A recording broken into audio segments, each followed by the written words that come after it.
যাদের বাড়িতে যদি কোনো সুন্দরী রূপসী রমণী যদি ওই সাহেবদের মনে পড়তো, তারা তাদের বাড়িতে ইংরেজ বাহিনী দিয়ে পাঠিয়ে সেই রমণী মা বোনেদের তুলে নিয়ে যেত এবং নির্মম অত্যাচার নির্যাতন করত।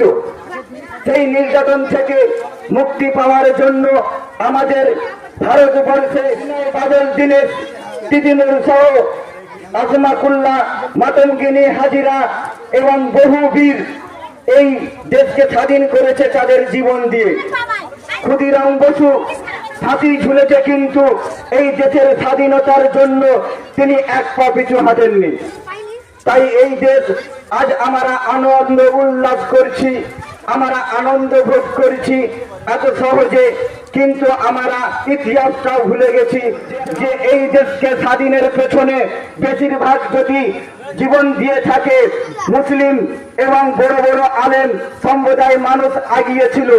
আপনাদেরকে আমি বলবো যে আপনারা এই দেশের পেছনে, স্বাধীনতার আনার পেছনে যে সবথেকে বেশি যদি অবদান থাকে কারো, আপনারা ইতিহাসটা একবার খুলুন।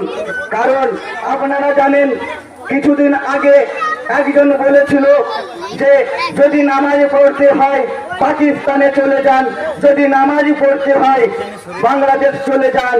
তাই আমি বলছি, বুকে দিয়ে আমাদের বুকে হাত রেখে আমরা নিজেদেরকে বলতে চাই আমরা ভারতীয় এবং আমরা গর্বিত।